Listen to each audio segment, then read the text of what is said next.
Okay, can you see the screen? Screen दिख रही है आपको?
Please hold on a minute. I will try to connect through my mobile phone.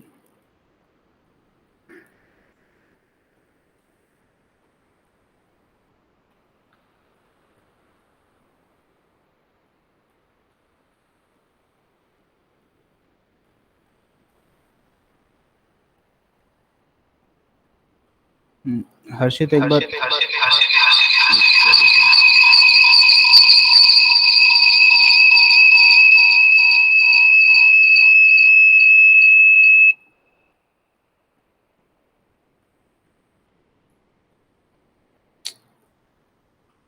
Hello.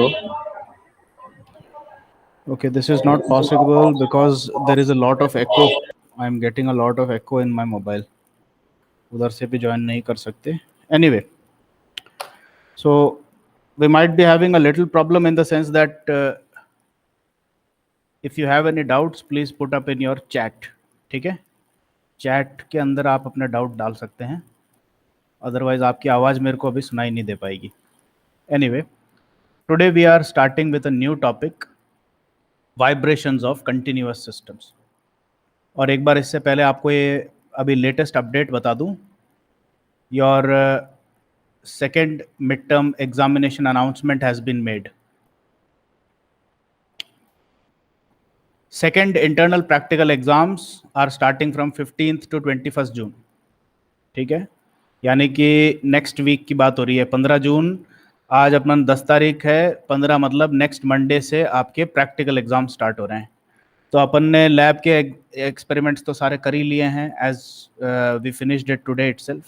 So in the next lab classes be prepared for your second mid term lab exam, the course for which will be all the experiments beyond the first mid term syllabus. First mid term में जो जो topics आए थे उसके बाद के सारे topics आपके सेकेंड मिड टर्म के लिए कवर हो जाएंगे, including the experiments that we have done in virtual lab. तो वर्चुअल लैब में आपको कुछ करने को नहीं कहेंगे, but I might ask you questions from that. And apart from that, your second midterm online exams have been announced, which are starting from Monday. ठीक है, 23/6 से स्टार्ट हो रहा है आपका. वेडनेसडे, थर्सडे, फ्राइडे, सैटरडे, 4 दिन एग्जाम चलेगा. 23 तारीख से. 23 तारीख का मतलब है अब आपके पास में, आज 10 तारीख है, कुल मिला के 23rd से आपके मिड टर्म एग्जाम स्टार्ट हो रहे हैं.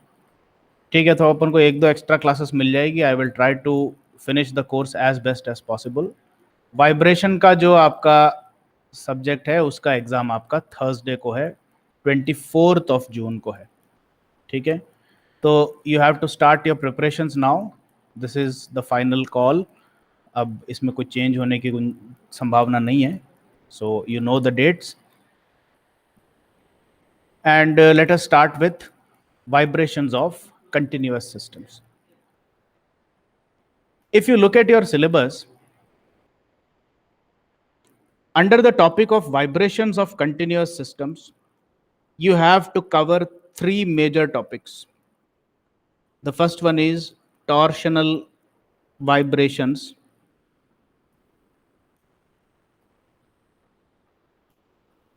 Of shafts. Second is longitudinal vibrations of bars, and the third one is transverse vibrations of tight string, धागा. एक धागे को अगर अपन टाइटली पकड़ लें तो जैसे गिटार के तार होते हैं, just like that you will get vibrations of a string. So these are the vibrations that we are talking about. तीन टॉपिक्स अपन को कवर करने हैं, and these are according to me the longest derivations that you will see in your entire syllabus. इन तीनों topics से related अगर question आता है तो सीधे मैक्सिमम वेटेज का क्वेश्चन आएगा. But the good thing about these topics is कि इसके अंदर से न्यूमेरिकल बनने की गुंजाइश तो बहुत कम है. सीधे सीधे एक डेरिवेशन है, ये पूरा एक लंबा चौड़ा डेरिवेशन है जो हो सकता है 5, 6, 7, 8 पेज तक चले आपका. बट इन एनी केस एक बार आपने इसके टेक्निक को सीख लिया तो इसमें सिमिलैरिटीज भी बहुत ज़्यादा हैं. यानी कि अगर आपने टॉर्शनल वाइब्रेशंस ऑफ शाफ्ट्स को अच्छी तरह से प्रिपेयर कर लिया तो आप ऑटोमेटिकली लॉन्गिट्यूडिनल वाइब्रेशन और ट्रांसवर्स वाइब्रेशन ऑफ स्ट्रिंग का आधा आधा पार्ट ऑटोमेटिकली कवर कर चुके होंगे. ठीक है, ये अभी आप जब इसको पूरा पढ़ लोगे तो आपको समझ में आ जाएगा कि पहले तो इनकी इक्वेशन ऑफ मोशन अपन को डिराइव करनी है तीनों के लिए, और इक्वेशन ऑफ मोशन का फिर एक लंबा चौड़ा सॉल्यूशन है, और उस सॉल्यूशन के बाद फिर बाउंड्री कंडीशंस लगा करके हम उसकी अलग अलग मोड शेप्स को प्लॉट करते हैं.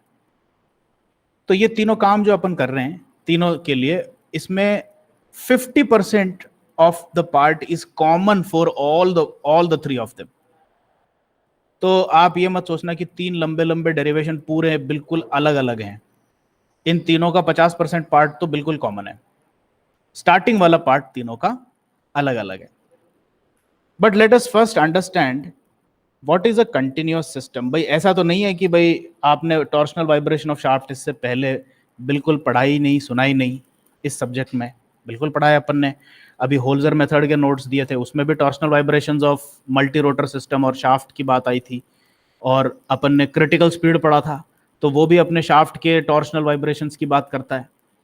और आपने सेंट्रीफ्यूगल पेंडुलम एब्जॉर्बर की बात करी थी, वो भी शाफ्ट की टॉर्शनल वाइब्रेशंस को एब्जॉर्ब करने की बात करता है.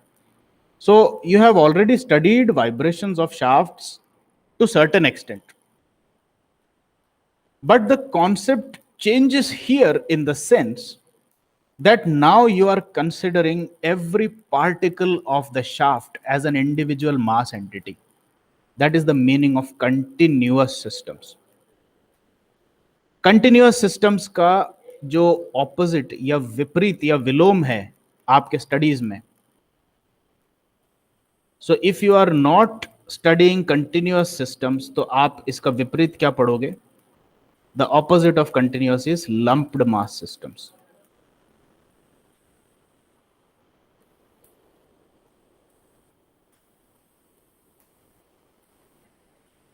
लंप्ड मास सिस्टम्स का क्या मतलब होता है? ये एग्जांपल्स जितने भी अपन ने किए हैं, भाई स्प्रिंग दे दिया, मास दे दिया, स्प्रिंग दे दिया, मास दे दिया, तो जहां पर मैं ये बॉक्स बना रहा हूं मैं बेसिकली अपने मास को वहां पे लंप करके as I am treating it as a point mass. So this is m1, this is m2, this is called as lumped mass system. ठीक है. फिर आप बोलते हो कि भाई हमने तो ऐसे ही बीम्स के बारे में भी पढ़ा था, आप यहाँ पे लोड लगाते हो, यहाँ लोड लगाते हो. ठीक है. These are also lumped masses. जहां पर आपका लोड लग रहा है, आप अपने बीम की जो शाफ्ट की मटेरियल है उसका तो वेट ले ही नहीं रहे थे अभी तक, और आप जहां जहां पर वेट रख रहे हो उस जगह पे बेसिकली लंप्ड मास को रख रहे हो. So once again you have studied, although you have studied shafts and beams and bars, all of these you have studied from time to time, but the masses that were placed on them were again lumped masses. अब अपन पहली बार vibration को इस नजरिए से देखेंगे कि भाई अगर आपको मास एक पॉइंट पे ना रख करके दें और बोलें कि भाई पूरी की पूरी शाफ्ट ले लो और शाफ्ट का हर एक पॉइंट अपने आप में एक मास पार्टिकल है. ठीक है. Now look at this shaft.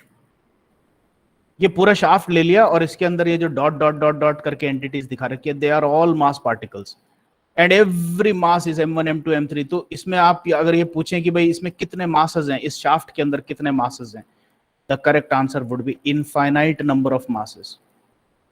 So when I से I am dealing with a continuous system, inadvertently I am saying that I am dealing with an infinite degree of freedom system. अभी तक आपने single degree of freedom system पढ़ा, फिर उसके बाद 2 degree of freedom system पढ़ा, फिर multi degree of freedom system पढ़ा, और अब बेसिकली ये मान लो now you are studying infinite degree of freedom system. यानी कि आप इन तीनों टॉपिक्स के बारे में एक बार जानकारी लीजिए। Torsional vibration of shaft. Torsional vibration का मतलब है कि आप एक शाफ्ट लेंगे और इस शाफ्ट का एक सिंगुलर मास ना लेकर के आप ये मानेंगे कि इसके अंदर का एक एक कण, एक एक मास पार्टिकल, एक एक atom is individual mass, and therefore there are literally infinite number of masses inside the shaft, and each mass is connected with the other mass with the help of elastic properties of the shaft itself. तो ये shaft अपने आप में ही एक spring जैसा भी behave करेगा, और ये शाफ्ट अपने आप में ही infinite number of mass particles को लेकर के बैठा भी है। So this is the concept of a continuous system. And now you are considering कि अगर मैं इस शाफ्ट के ऊपर टॉर्शनल वाइब्रेशंस इंड्यूस कर दूं, यानी कि इसको इस तरीके से पिरो दूं कि ये मरोड़ खाते हुए कभी आगे को रोटेट करे, कभी पीछे को रोटेट करे, कभी आगे को रोटेट करे। Can you imagine this? ये देखो, लेफ्ट वाले साइड को मैंने क्लॉकवाइज रोटेशन दिया और राइट वाले साइड को एंटी क्लॉकवाइज रोटेशन दिया। तो इस तरह से ऑपोजिट रोटेशन के साथ साथ जब आपका शाफ्ट मरोड़ खाएगा, फिर 1 सेकंड के बाद में आप देखोगे तो आपका जो लेफ्ट साइड है वो एंटी क्लॉकवाइज चल रहा होगा और आपका जो राइट साइड है वो क्लॉकवाइज चल रहा होगा। So they are alternatively changing the direction also. तो आप इमेजिन कर सकते हैं किस तरीके से ऑसिलेटरी ट्विस्टिंग वाइब्रेशंस आपके शाफ्ट में सेट हो जाएंगे। तो अब आपसे ये पूछा जा रहा है कि अगर एक शाफ्ट में इस तरह के टॉर्शनल वाइब्रेशंस आ जाएं तो कितनी फ्रीक्वेंसीज होंगी? तो साफ सी बात है, now you are considering a continuous system, therefore the number of degrees of freedom is infinite, and in the case of infinite degrees of freedom you will get literally infinite number of natural frequencies, omega n1, omega n2, omega n3, और literally infinite natural frequencies possible हैं एक continuous system के लिए। ठीक है, longitudinal vibration of बार की बात की हमने, सेकंड वाला जो आगे पढ़ेंगे। लॉन्गिट्यूडनल वाइब्रेशंस ऑफ बार के लिए आपको ये चीज डिस्कस करनी पड़ेगी कि आप किसी भी शेप के क्रॉस सेक्शन का एक लेंथ में बार ले लो। अब आप इसकी थोड़ी सी कंप्रेशन करो और छोड़ दो, तो ये पूरा बार जो है लॉन्गिट्यूडनल डायरेक्शन में वाइब्रेट करेगा। यानी कि ये पूरा बार कॉन्ट्रैक्ट होगा, एक्सपैंड होगा, कॉन्ट्रैक्ट होगा, एक्सपैंड होगा, और इस तरीके से ऑसिलेशंस शो करेगा। ठीक है, such oscillations are called as longitudinal oscillations. और अब वापस से वही सेम अपन गेम खेलेंगे कि भाई अपन अब इसमें एक मास नहीं ले रहे, we are considering each point of the bar as a single mass entity, and that being the case and the mass particles being separated by the elastic properties of the bar itself. The bar itself is the spring and the bar itself contains all the masses. ये हो गया आपका continuous system. And once again the frequencies of longitudinal vibrations are infinite because there are infinite degrees of freedom because of the infinite number of masses. फिर आपसे ये पूछा जाएगा कि इसकी फ्रीक्वेंसीज का अता पता हम कैसे लगाएं। फिर उसके बाद फाइनल है transverse vibrations of a tight spring, tight string.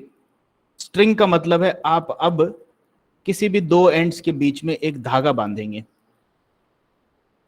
अब इस धागे को पकड़ करके आप थोड़ा सा खींचेंगे, किसी भी जगह से पिंच करके खींचा, जैसे यहां से इसको थोड़ा सा खींचा और इसको छोड़ दिया, then your string will literally vibrate like a guitar string vibrates. जैसे गिटार का तार ऊपर नीचे ट्रांसवर्स डायरेक्शन में वाइब्रेट करता है, उसी तरीके से आपको यह धागा ऊपर नीचे वाइब्रेट करता हुआ नजर आएगा। अब इसमें डिफरेंस क्या है इससे पहले पढ़े हुए टॉपिक्स और इस वाले टॉपिक में?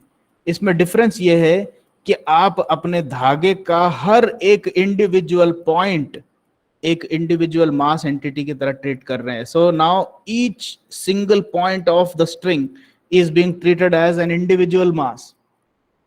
So even a straight line contains infinite number of points, and since each point is an infinitesimally small mass entity, you can once again say that the number of degrees of freedom for this case is also infinite.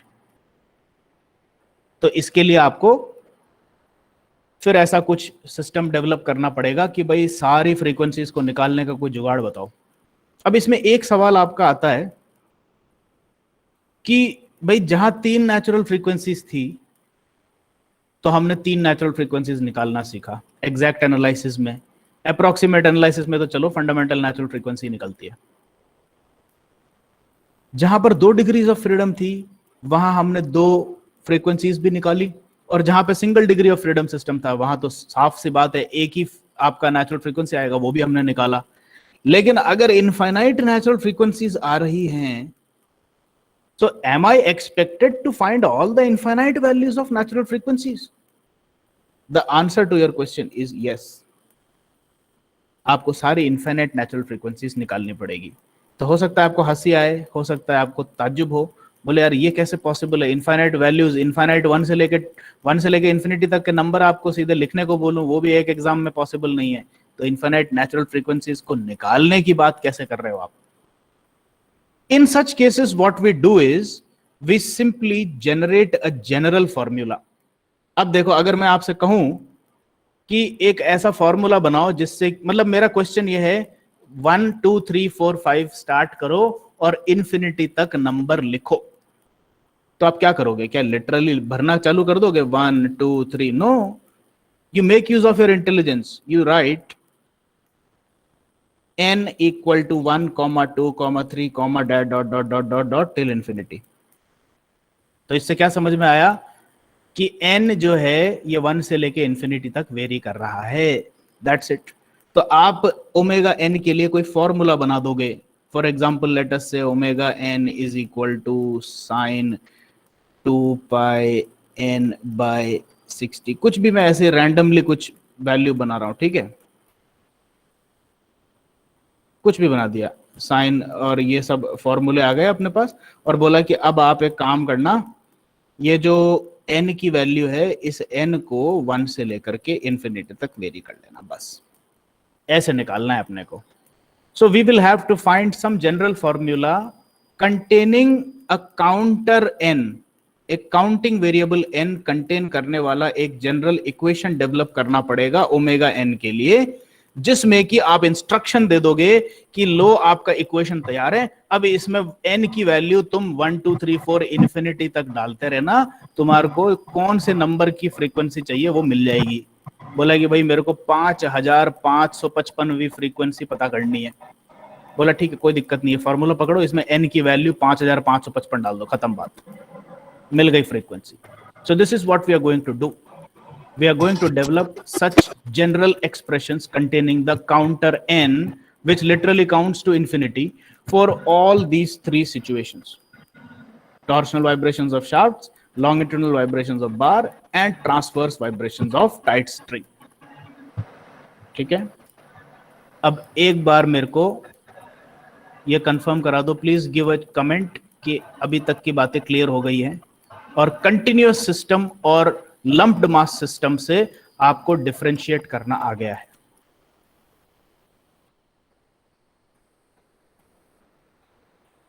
Just give me a confirmation chat, yes लिख दो, that would be okay, and if any doubt is there please put it in your chat. ठीक है, okay, now let us continue. So we are starting with torsional vibrations of shafts. ठीक है, अब यहां पर देखें टॉर्शनल वाइब्रेशन में क्या बात कर रहे हैं। ये आपके लिए मैंने बहुत बहुत ही ज्यादा डिटेल में नोट्स बना रखे हैं। तो पहली बात तो है, एक बार तो अपन इसको समझ लेंगे, फिर मैं आपको ये पूरा टॉपिक रिपीट करवाऊंगा। रिपीट इसलिए नहीं कराऊंगा क्योंकि आपको समझ में नहीं आएगा या टफ है। टफ भी नहीं है, इट्स वेरी सिंपल। एक बार आप साथ साथ मेरे फॉलो करेंगे तो आपको पता लगेगा कि इसमें कुछ भी ज्यादा टफ नहीं है, सिंपल ही है चीज। लेकिन मैं रिपीट इसलिए कराऊंगा क्योंकि पहले दफा में जब मैं एक्सप्लेन करूंगा तो मैं इसकी एक एक इंफॉर्मेशन को डिटेल में समझाऊंगा, कौन सी चीज क्यों आई, इस तरह का डेरिवेटिव्स का क्या काम है, ये सारी चीजें समझाते हुए पहले मैं आपको इसको पूरा पढ़ाऊंगा। फिर उसके बाद नेक्स्ट टाइम जब मैं रिपीट करूंगा तब ये बताऊंगा कि एग्जाम में कैसे लिखना है, क्या बनाना है, और कितनी कम इंफॉर्मेशन में और कितने कम टाइम में इस चीज को अकम्प्लिश करना है। क्योंकि ये इतना लेंथी है, आपको जस्ट दिखा देता हूं। ये एग्जाम में क्वेश्चन डायरेक्टली ऐसा आता है आपके कि आप टॉर्शनल वाइब्रेशंस ऑफ शाफ्ट्स के लिए फ्रीक्वेंसी इक्वेशन डेवलप करिए और मोड शेप्स बनाइए। बस एक लाइन का क्वेश्चन आएगा, उसका सॉल्यूशन आप देखिए कितने पेज का है, 15 पेज का सॉल्यूशन है। ये एक पेज ये चल रहा है, इसका डेरिवेशन चलता जा रहा है। तीसरा पेज आया, चौथा पेज आया, पांचवा पेज, छठा पेज, अब मोड शेप बनना स्टार्ट होंगे, सातवां पेज, और ये आठवां page. 8 pages of single minded derivation. एक क्वेश्चन का 8 पेज का डेरिवेशन आप नहीं लिख सकते, क्योंकि अगर आपने लिखना चालू कर दिया जिस तरीके से मैंने लिखा है तो आप सिर्फ यही क्वेश्चन करोगे एग्जाम में, और उसके बाद एक इक्का दुक्का क्वेश्चन और कर पाओगे बस। ये आपका पूरा टाइम खा जाएगा। तो आपको ये करना है, ये क्वेश्चन आ गया तो you have to attempt it, क्योंकि इसके अंदर कोई न्यूमेरिकल है ही नहीं पूछने के लिए। बस ये 3 चीजें घुमा फिरा के पूछते हैं। एक साल टॉर्शनल वाइब्रेशन ऑफ शाफ्ट आ जाएगा, अगले साल लॉन्गिट्यूडनल वाइब्रेशन ऑफ बार आ जाएगा, फिर उसके अगले साल हो सकता है ट्रांसवर्स वाइब्रेशन ऑफ स्ट्रिंग आ जाए। तो इसी तरीके से अदला बदली करके पूछा जाता है। ये कभी कभी रिपीट हो जाता है, इस साल भी टॉर्शनल पूछ लिया, अगले साल भी टॉर्शनल पूछ लिया, कुछ भी आ सकता है। तो ये 3 डेरिवेशन में 50% पार्ट तो कॉमन है ही, पहले ही बोल दिया। तो एक बार इसको अच्छी तरह से समझ लिया और इसको कैसे लिखना है इसको भी अच्छी तरह से समझ लिया, तो ये आपके पक्के नंबर हो गए। You can consider as having earned these numbers for this particular topic permanently। जोड़ कर ही चल लो कि एग्जाम में ये आ गया तो पक्के नंबर है अपने, तो आराम से आ जाएगा। ठीक है, so let us start the discussion now कि इसको कैसे डिस्कस कर रहे हैं अपन। शाफ्ट ले लिया है और ऑब्वियसली मैंने ये मान लिया है कि शाफ्ट के अंदर टॉर्शनल ट्विस्ट तो आ ही रहा है। ठीक है, now let me see if I can show you some video of torsional vibrations। Torsional vibrations की कोई एक छोटी सी एनिमेशन अगर दिख जाए,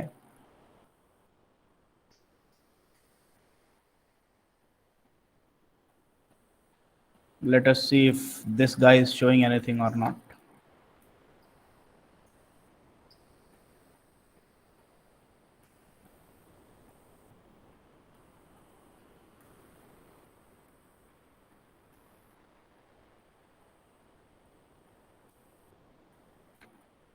ये देखो, आपने देखा कैसे ट्विस्ट हुआ इसमें, ये देखो, this is called as torsion, जो ट्विस्ट हुआ है। लेकिन टॉर्शनल वाइब्रेशन जो है उसके लिए मैं दिखाना चाहता था कि ये एक्चुअली 3 डायमेंशन में चलते हुए दिख जाता तो आपको थोड़ा अच्छा आइडिया लगता। Some of you might have already understood the logic कि भाई टॉर्शनल वाइब्रेशन कैसे होगा।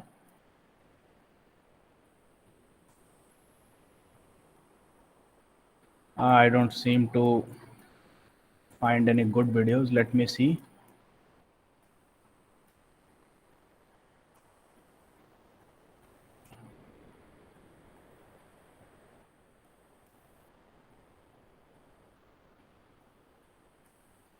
Torsions animation।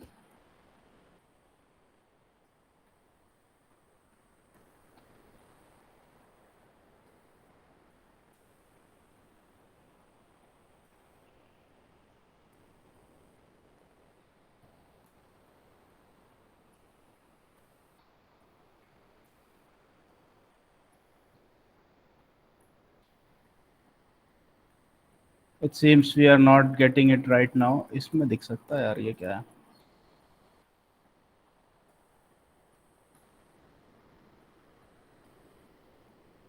चलो छोड़ो। Anyway, you will have to make do with the understanding कि ये ट्विस्ट और अनट्विस्ट हो रहा है टॉर्शनल वाइब्रेशंस ऑफ शाफ्ट में, ठीक है। Now to analyse the entire system, अपन ने पहले ही बोल दिया कि भाई इसमें इनफाइनाइट नंबर ऑफ मासेस है and every particle is behaving with the neighbouring particles as connected masses. तो इसके एनालिसिस के लिए अपन एक इसका छोटा सा स्लाइस ले लेते हैं। We select a small slice, जिस स्लाइस की लेंथ है dx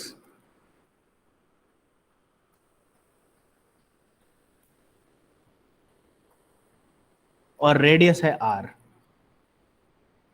तो अपन ने ऑलरेडी ये मान लिया है कि r रेडियस का एक शाफ्ट ले लो और उसमें से एक dx पतला सा एक स्लाइस काट लो और उस स्लाइस से पूछो कि भाई तुम्हारा क्या हालचाल चल रहा है। तो basically you will see that अगर इसमें ट्विस्ट और अनट्विस्ट हो रहा है तो यू कैन एज्यूम कि let us say at any given instant of time t at this section और this slice of the material, उसके लेफ्ट एंड पे तो t टॉर्क उसको क्लॉकवाइज घुमा रहा है, तो उसके राइट एंड पे जो टॉर्क होगा उसको अपन मान सकते हैं t plus dot t by डॉ एक्स इंटू डी एक्स।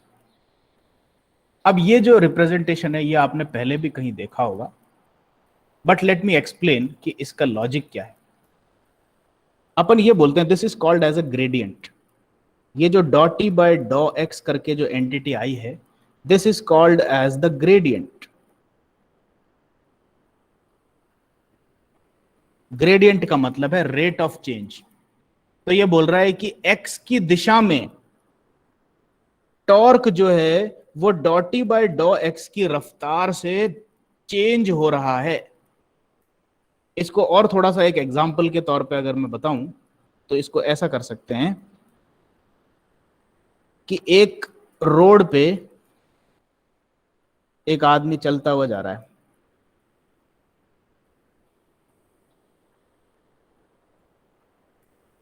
कुछ दूरी पे उसको एक कंकड़ मिलता है, थोड़ा और दूर जाए तो उसको दो कंकड़ मिलते हैं, फिर उसके बाद थोड़ा और दूर जाए तो उसको चार कंकड़ मिलते हैं, and then he finds 6 stones, and like this as he keeps on walking on the road he is continuously encountering increasing number of stones on the road, and let us say every encounter is spaced by a distance of 1 meter। अब आपने दिशा दे दी इसको x direction, ठीक है। तो आपने ये कहा कि नंबर ऑफ स्टोन्स पर मीटर कितने, तो यहां से स्टार्ट करें, यहां पे 1, फिर 1 मीटर के बाद 2, फिर 1 मीटर के बाद में 4, फिर 1 मीटर के बाद में 6, ऐसे बढ़ते जा रहे हैं, ठीक है। तो नंबर ऑफ स्टोन्स पर मीटर कितना बढ़ रहा है, इक्वल टू लेट अस से 2 स्टोन्स पर मीटर बढ़ रहे हैं। अब आप ये जानना चाहते हो, लेट अस से ये आदमी 4 मीटर पे खड़ा है, तो इसके पास अभी कितने नंबर ऑफ स्टोन्स हैं, 4 स्टोन्स हैं। अब ये जानना चाहता है जब मैं 1 मीटर आगे चला जाऊं तो मेरे को कितने स्टोन मिलेंगे। तो कैसे पता करोगे आप बोलोगे कि what is the rate of change of stones पर मीटर, यानी कि नंबर ऑफ स्टोन्स डॉ एन बाय डॉ एक्स कितना है, आपने कहा 2 है, ठीक है। तो आप इसका जवाब कैसे दोगे, अभी कितने स्टोन्स हैं, n इक्वल टू 4 है, ठीक है। तो अब 1 मीटर आगे जाऊंगा तो मुझे कितने स्टोन्स मिलेंगे, मुझे 6 मिलने चाहिए। उसका जवाब कैसे मिला आपको, अभी कितने स्टोन है n प्लस ग्रेडियंट कितना है डॉ एन बाय डॉ एक्स, और डिस्टेंस कितनी है, यानी कि मल्टीप्लाइड बाय डीएक्स, डीएक्स का डिस्टेंस आपने 1 मीटर लिया है। तो इसका आंसर हो गया, presently I have 4 stones, the rate of change of stones per unit distance is 2 multiplied by the unit distance I am selecting is 1 metre. तो answer कितना हो गया, 6 stones. This is the concept of gradient. तो अगर कोई चीज, अब ये जरूरी नहीं है कि ये डॉ एन बाय डॉ एक्स पॉजिटिव ही हो, इसका उल्टा केस भी हो सकता है। आदमी रोड पे चल रहा है तो उसको पहले तो ज्यादा स्टोन्स मिले, और जैसे जैसे वो आगे चलता जा रहा है स्टोन्स की संख्या फिर कम होती चले, ऐसा भी हो सकता है। तो उस केस में आपका जो ग्रेडियंट है that will be negative. So the gradient can be negative or positive, but the main thing is that the gradient of any quantity with respect to some other quantity gives you the rate of change of that quantity with respect to the denominator. It could be a positive quantity, it could be zero, and it could be negative. Zero कब होगा gradient? जब मैं कहूं कि भाई मैं हर metre पे 1 metre, 2 metre, 3 metre, मैं जब भी चल रहा हूं मेरे को हर मीटर पे जाके 2 ही पत्थर मिलते हैं, तो कोई चेंज हो रहा है क्या नंबर ऑफ स्टोन्स में? नहीं हो रहा। For every metre you are finding exactly 2 stones. तो इस केस में आपका डॉ एन बाय डॉ एक्स जो है, यानी कि rate of change of number of stones per unit distance is 0। This is the concept of gradient. तो अब अपन चूंकि एक कंटिन्यूअस सिस्टम से डील कर रहे हैं, तो मैंने एक स्लाइस ऑफ शाफ्ट ले लिया और बोला कि भाई ये dx डिस्टेंस है बस, ठीक है, मेरे को इसकी बहुत ज्यादा जानकारी नहीं है, और मेरे को इवन ये भी नहीं पता कि इसके लेफ्ट साइड में कितना टॉर्क लग रहा है। I don't know even the value of T, लेकिन ये ट्विस्ट हो रहा है, तो इसका मतलब है कि इसके ऑपोजिट एंड पे तो उल्टे डायरेक्शन में टॉर्क मिलेगा। लेकिन अब मैं इसकी वैल्यू को क्या लिखूं? मैं तो ये कह सकता हूं इधर T1 टॉर्क लग रहा है, इधर T2 टॉर्क लग रहा है, लेकिन क्या अपन डेरिवेटिव्स के फॉर्म में इन T1 और T2 को एक्सप्रेस कर सकते हैं क्या? मैंने कहा बिल्कुल कर सकते हैं। ग्रेडियंट का कॉन्सेप्ट अभी अभी अपन ने सीख लिया। तो आप तो ये मान लो कि let the rate of change of torque in the positive x direction is डॉ T बाय डॉ x। ठीक है, कितनी डिस्टेंस चल रहे हो आप इस सेक्शन से इस सेक्शन तक आने में, dx की डिस्टेंस चल रहे हो, तो रेट ऑफ चेंज को dx से मल्टीप्लाई कर दो, तो टोटल चेंज इन टॉर्क मिल जाएगा आपको T1 माइनस T2। ये है आपका change in torque for a distance of dx। अब आपको यह पता करना है कि T2 कितना है, तो आप सीधे सीधे डिक्लेयर कर दो T2 इज इक्वल टू पुराना T, पहले लेफ्ट सेक्शन में कितना T था, T1 था, और फिर T2 सेकंड पोजीशन तक पहुंचते पहुंचते कितना चेंज आ गया टॉर्क में, इतना चेंज आ गया, इस चेंज को ऐड कर दो। This is the concept of gradients. अब मेरे को एक बार कोई जना कंफर्म करा दो, क्या आपको ग्रेडियंट्स का कॉन्सेप्ट समझ में आया कि नहीं आया? Yes sir. Yes sir, clear है सर।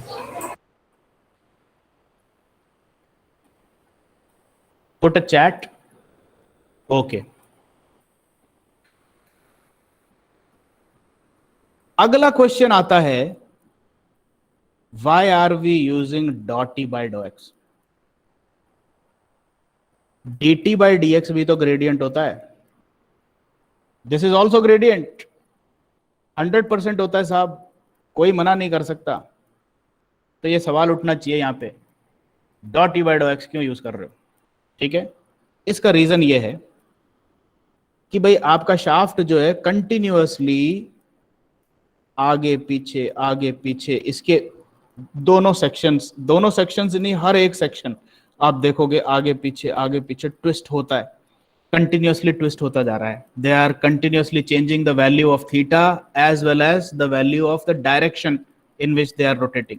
कंटिन्यूअसली पूरा शाफ्ट मरोड़ उधर को खा रहा है, फिर मरोड़ इधर को खा रहा है, मरोड़ उधर को खा रहा है, उल्टा सीधा मरोड़ खा रहा है ये पूरा shaft.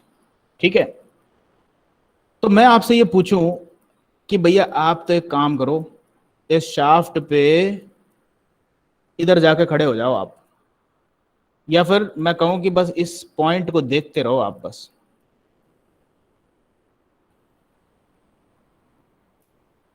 Keep watching this point, ये आपकी आंख है भाई, दिस इज योर आई। तो जगह चेंज नहीं कर रहा मैं, I am not changing my position x, I am continuously observing one point on the shaft. तो चूंकि शाफ्ट का हर पॉइंट आगे पीछे ट्विस्ट खा रहा है, तो ये जाहिर सी बात है कि ये जो पॉइंट जिसको मैं ऑब्जर्व कर रहा हूं, कभी तो ये ऊपर को चढ़ता हुआ नजर आएगा ट्विस्ट होते टाइम, कभी ये नीचे को जाता हुआ नजर आएगा ट्विस्ट होते टाइम, और कभी ये अपनी मेन पोजीशन पे दिखेगा ट्विस्ट होते टाइम। तो कुल मिलाकर के बात ये हो गई कि the point that I am observing on the shaft is experiencing torque with respect to time also।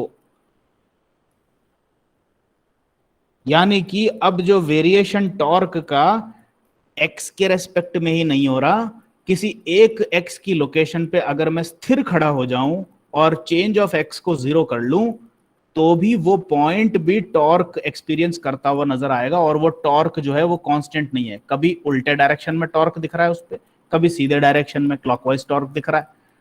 यानी टाइम के साथ में टॉर्क किसी एक पॉइंट पर भी चेंज होता हुआ नजर आएगा।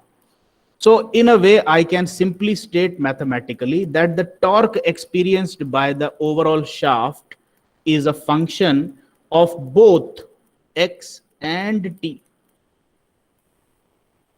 और कभी भी मैथमेटिक्स में अगर कोई क्वांटिटी मल्टीपल वेरिएबल्स का फंक्शन हो जाती है, तो उसका जो डेरिवेटिव है आप उसको कभी भी dt बाय dx नहीं लिख सकते।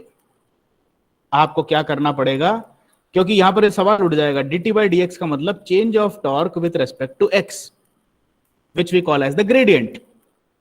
बट द क्वेश्चन इज, क्या t सिर्फ x पर ही निर्भर कर रही है क्या? टाइम पे नहीं निर्भर कर रही? बिल्कुल कर रही है। तो आप ऐसे नहीं लिख सकते, और नियम आपको कहते हैं you have to now express your gradient as dot t by डॉ एक्स। और उसी तरीके से दूसरा सवाल आता है कि टाइम के रेस्पेक्ट में टॉर्क का जो चेंज है उसको कैसे लिखोगे? Dot t by dot t. Small t represents time, capital t represents torque. ये चीज समझ में आ गया? तो इसीलिए अपन जो ग्रेडियंट लिख रहे हैं उसको dt बाय dx लिखने की बजाय डॉट टी बाय डॉ एक्स लिख रहे हैं, क्योंकि अपन को पता है कि टाइम एक वेरिएबल अभी और बैठा है जो टॉर्क को अफेक्ट करता है, सिर्फ x अकेला वेरिएबल नहीं है।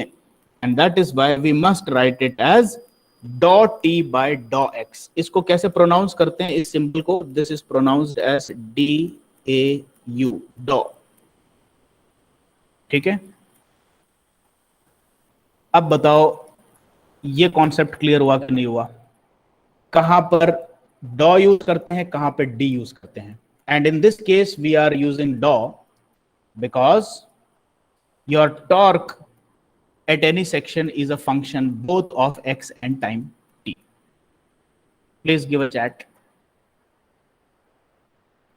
समझ आया कि नहीं आया? इसका चैट दे दो, yes or no.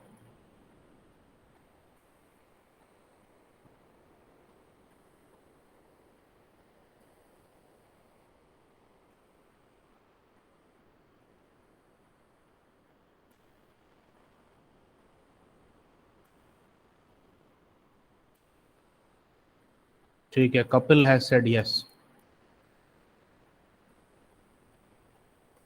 ओके, अब ये चीज समझने के बाद अपन तैयार हैं आगे बढ़ने के लिए। Now let us look into our document. तो डॉक्यूमेंट ये कह रहा है आपसे, let us not analyse the complete shaft but let us take a sample piece of the oscillating shaft. यानी कि जो ट्विस्ट खा रहा है शाफ्ट, उसका एक छोटा सा पीस काट लो dx लेंथ का।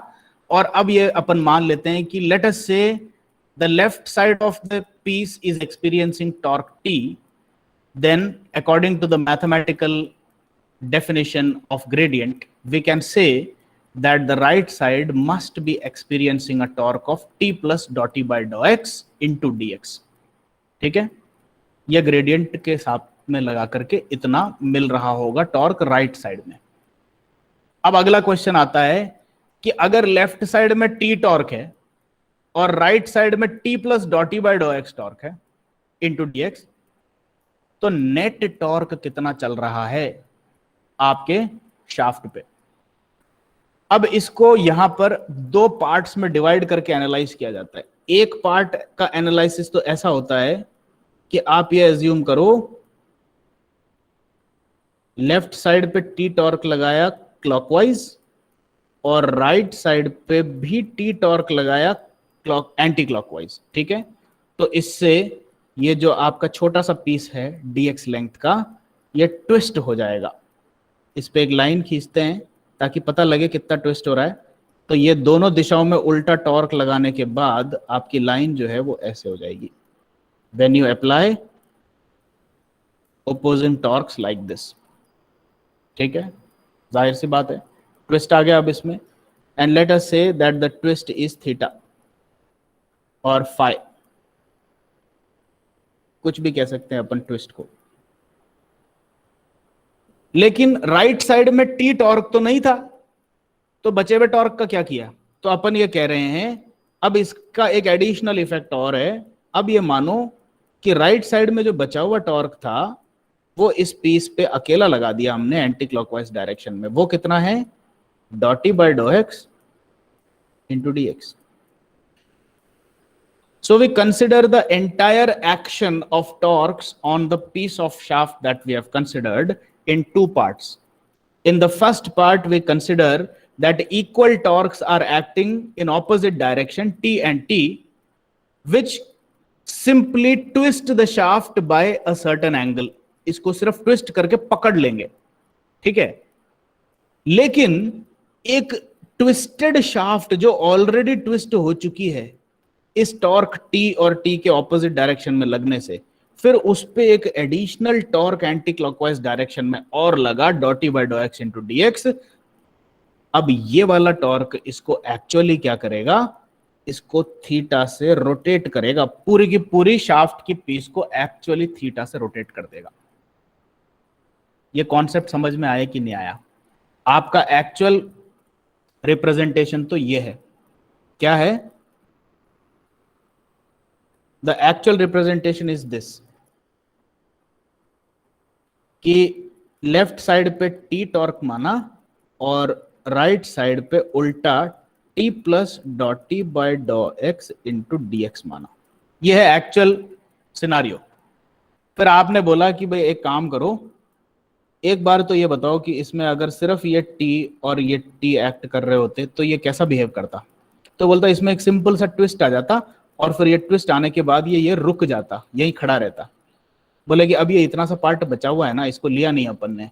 तो बोला कि अब ये जो ट्विस्टेड शाफ्ट है, इस ट्विस्टेड शाफ्ट के ऊपर अब ये बचा हुआ टॉर्क और लगा दो। तो अब ये ट्विस्टेड शाफ्ट ऑलरेडी इक्विलिब्रियम में है, इस पे कोई नेट टॉर्क नहीं है। अब आपने ये एडिशनल टॉर्क और इस पे ट्विस्टिंग लगा दी, तो अब ये पूरा का पूरा पीस अपनी ट्विस्टेड पोजीशन के साथ ओवरऑल एक रोटेशन एक्सपीरियंस करेगा, एक एक्सेलरेशन एक्सपीरियंस करेगा रोटेशन में। थीटा इसका डायरेक्शन में, थीटा इंस्टेंटेनियस रोटेशन हो जाएगी और अल्फा इसकी एक्सेलरेशन हो जाएगी। ये चीज समझ में आई क्या आपको? ये बता दो मुझे,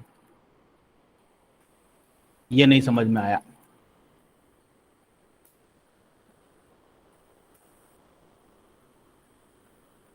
ये चीज समझ में आ गई क्या कि अगर मैं दोनों दिशाओं में टी और टी बराबर लगाऊं तो शाफ्ट का पीस जो है थोड़ा सा ट्विस्ट हो जाएगा, लेकिन ट्विस्ट होने के बाद खड़ा रहेगा वहां पे। ये चीज समझ में आ गई क्या?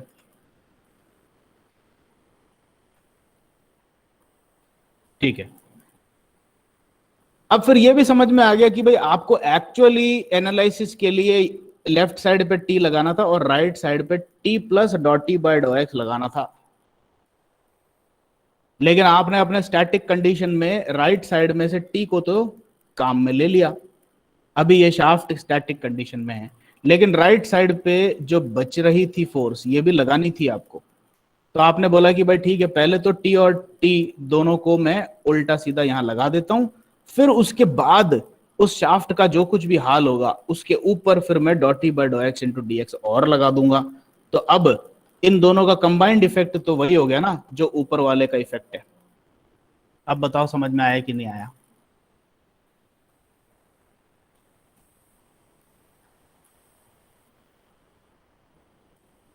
ठीक है, now what we do is we say कि ये जो ट्विस्ट हुआ है शाफ्ट का उसको पहले कंसिडर करते हैं। आपने दोनों तरफ इसके टॉर्क टी लगाई and let us say the polar moment of inertia of the area of cross section is J and the modulus of rigidity of the shaft material is g। तो मैं फटाक से एक चीज कह सकता हूं कि ये जो एंगल ऑफ ट्विस्ट है फाई, ये कितना होगा?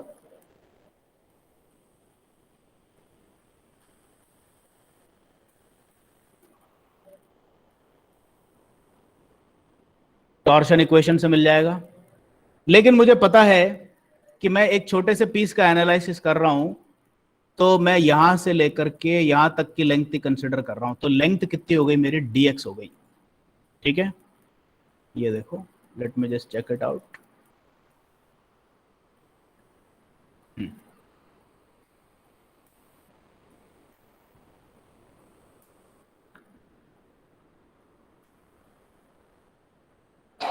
ये लेंथ मेरे dx हो गई। ठीक है, अब थीटा मेरा ट्विस्ट का वेरिएबल है। तो जिस तरीके से मैंने टॉर्क की बात की थी उसी तरीके से मैं अब ट्विस्ट की बात भी कर दूंगा, क्योंकि अब मैं फाई के पीछे पड़ा हुआ हूं। पहला चेंज तो मैंने क्या किया, टॉर्शन इक्वेशन बनाई, t by j is equal to g phi upon l. फिर मैंने बोला कि भाई लेंथ तो मेरा ये छोटा सा पीस ही तो है, तो लेंथ ऑफ शाफ्ट तो मैं dx मानूंगा अभी। तो लेंथ को मैंने dx से रिप्लेस कर दिया, तो बाकी सारी चीजें तो सही है। अब ये फाई जो है ये मेरे को पच नहीं रही। ठीक है, क्यों? क्योंकि मेरा रोटेशन का वेरिएबल क्या है? थीटा है, फाई नहीं है। तो कोई बात नहीं, थीटा के लिए भी अपन एक यही सेम लॉजिक डेवलप कर लेते हैं। Late us say that randomly at any point of time if theta is the angle of twist experienced by the cross section on the left hand side, and let us say theta is the twist। अब इसको same ही direction में twist लेंगे क्योंकि अपन overall twist की बात कर रहे हैं। ठीक है, the twist experienced by the right hand side section of the small piece dx will be theta plus डॉ थीटा बाय डॉ एक्स, यानी कि थीटा का एक्स डायरेक्शन में ग्रेडियंट मल्टीप्लाइड बाय कितने डिस्टेंस के बाद अपन इसको नाप रहे हैं? dx डिस्टेंस के बाद। यही सेम कॉन्सेप्ट जो अपन ने टॉर्क में यूज किया था। ठीक है, ये समझ में आया क्या आपको?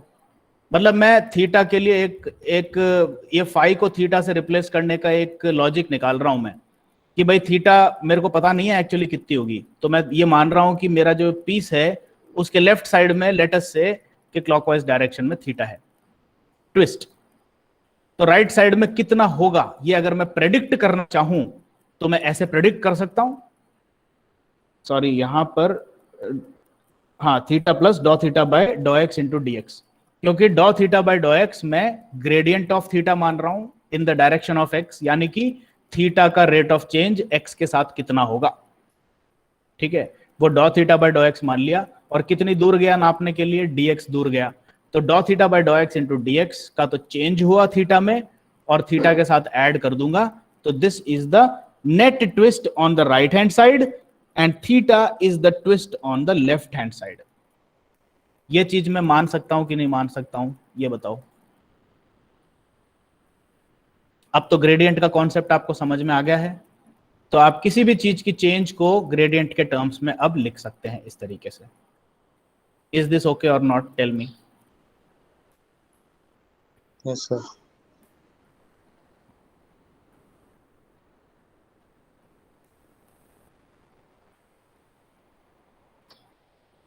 ठीक है,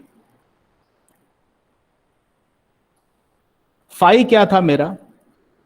जब मैं टी टॉर्क यहां और टी ही टॉर्क उल्टा यहां लगाऊं तो मेरे पूरे dx में जो टोटल चेंज आया था ट्विस्ट का, वो था फाई। तो मैं ये कह सकता हूं कि मेरा फाई जो है लेफ्ट सेक्शन की ट्विस्ट और राइट सेक्शन की ट्विस्ट का जो डिफरेंस है वो होगा। So I can simply say that my phi is now, right section की ट्विस्ट कितनी है, थीटा प्लस डॉ थीटा बाय डॉ x into D x, minus left section की ट्विस्ट कितनी है, थीटा।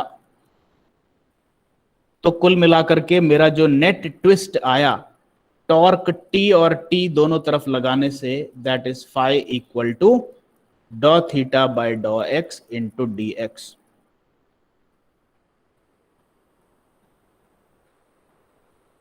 यस और नो?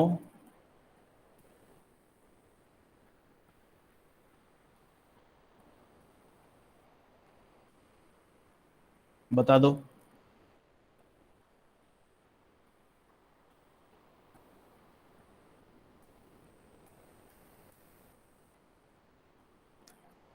नहीं समझ में आया तो नहीं बता देना है, राइट नो कि नहीं आया। I will explain again. ठीक है, वापस से बताता हूं। अपन क्या कंसिडर कर रहे हैं, ये देखो t by j equal to g phi by d x तक आ गए थे अपन। ये इक्वेशन किसके लिए है, लेफ्ट साइड पे टी टॉर्क लगाया क्लॉकवाइज में, राइट साइड पे टी टॉर्क लगाया एंटी क्लॉकवाइज में। तो उससे आपकी जो डी एक्स लेंथ था उसमें ओवरऑल ट्विस्ट जो आया वो फाई का आया। अब ग्रेडियंट के कॉन्सेप्ट से अपन ये ले रहे हैं कि मानो लेफ्ट साइड पे ट्विस्ट अगर थीटा होता तो राइट साइड पे कितना ट्विस्ट होगा, वो थीटा प्लस डॉ थीटा बाय डॉ एक्स इंटू डी एक्स होगा। तो अब ये बताओ कि लेफ्ट साइड और राइट साइड के बीच में नेट ट्विस्ट कितना है, फाई। तो इन दोनों का डिफरेंस नहीं होगा क्या, राइट साइड का टोटल ट्विस्ट कितना है उसमें से लेफ्ट साइड के टोटल ट्विस्ट को माइनस कर दो, तो मेरे को शाफ्ट के अंदर जो नेट ट्विस्ट आया है फाई वो पता लग जाएगा। अब बताओ क्लियर हुआ कि नहीं हुआ?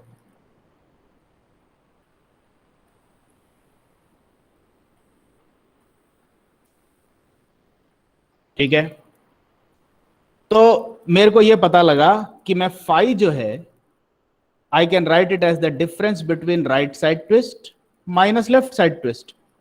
तो ये थीटा और थीटा कैंसिल हो गए, बच गया ये। अब इस फाई की वैल्यू को मैं ले जाकर के यहां सब्सटीट्यूट कर दूंगा टॉर्क की टॉर्शन इक्वेशन में। ठीक है, so now my T by J is equal to G daw theta by डॉ x into D x divided by नीचे dx है, dx और dx की कैंसिलेशन हो गई। So what I am left with is t by j equal to g into डॉ theta by डॉ x. इसको मैं अब थोड़ा सा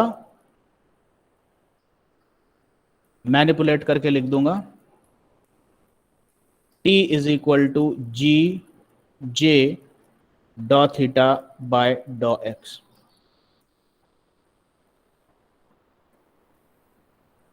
आई will declare this as equation number 1। ये डेरिवेशन का पार्ट है। अभी ऐसा देखेंगे तो आपको लगेगा कि यार सर तो स्ट्रेंथ ऑफ मटेरियल्स, मैथमेटिक्स और ग्रेडियंट सब कुछ यूज करके कुछ ना कुछ बनाए जा रहे हैं। लेकिन कहाँ जा रही है ये कहानी, क्यों कर रहे हैं ये सब, कुछ भी अभी समझ में नहीं आ रहा है। लेकिन ये एक लंबी नेटवर्क का छोटा हिस्सा अपन धीरे धीरे करके जोड़ रहे हैं, और जब इन सबको एक साथ लेके आएंगे तब आपको समझ में आएगा कि ओके, ये अपन ने ये सारा जुगाड़ इसीलिए किया था ताकि इसको आगे ले जा करके ऐसे यूज में ले सकें। तो ये है थोड़ा सा टिपिकल सा डेरिवेशन, लेकिन एक बार आप ओवरऑल पिक्चर को देख करके ये प्रोसीजर वगैरह समझ लें, और जब मैं इसी प्रोसीजर को एक बार रिपीट करूंगा तब आपको आई प्रॉमिस यू कि आपको 100% तसल्ली हो जाएगी कि हाँ भाई इसमें कोई बहुत बड़ी बात नहीं है। तो अपन ने ये जो टी वैल्यू थी टॉर्क की उसका एक एक्सप्रेशन जनरेट करके रख लिया। ठीक है, अब अपन नेक्स्ट क्लास में ये पढ़ेंगे कि इससे आगे इसको कैसे कंटिन्यू करना है और डिफरेंशियल इक्वेशन ऑफ मोशन आखिर इसकी आएगी कैसे। मैं आपके साथ में शीट तो आज शेयर कर दूंगा, ये जो नोट्स की शीट है I will share it with you for those who are interested. देखो ये इक्वेशन नंबर 1 अपन ने बना ली है, torque is equal to g j into डॉ थीटा बाई डॉ एक्स।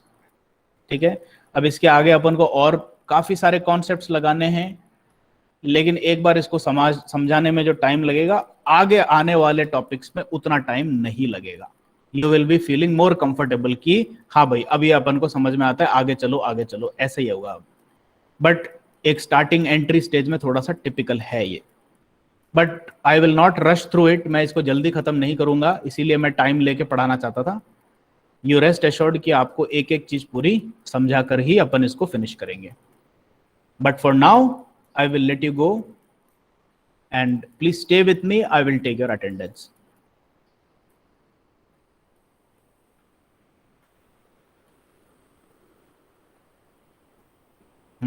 ये क्या कह रहे हैं, राइट में टी लगाया, लेफ्ट में टी लगाया और उससे एंगल एफ एंगल बना, उसके बाद कुछ समझ नहीं आया। ओके, फाई एंगल बना, ठीक है, इसको वापस समझा देंगे अपन नेक्स्ट क्लास में। Harshit, you please remind me in the next class कि ये जो कॉन्सेप्ट आपको समझ में नहीं आया कि भाई राइट में लगा टी, लेफ्ट में लगा टी और उससे फाई एंगल बना, ये आपको समझ में आ गया, लेकिन उसके बाद वाली चीज नहीं समझ में आई। ये ठीक है, ये कोई बहुत बड़ा काम नहीं है, we can repeat it in the next class. ठीक है, प्लीज रिमाइंड मी कि इसको रिपीट करना है, मेरे को याद नहीं रहेगा क्योंकि अब अपनी नेक्स्ट क्लास मंडे को आएगी। ठीक है, okay, let me take your attendance, please stay with me.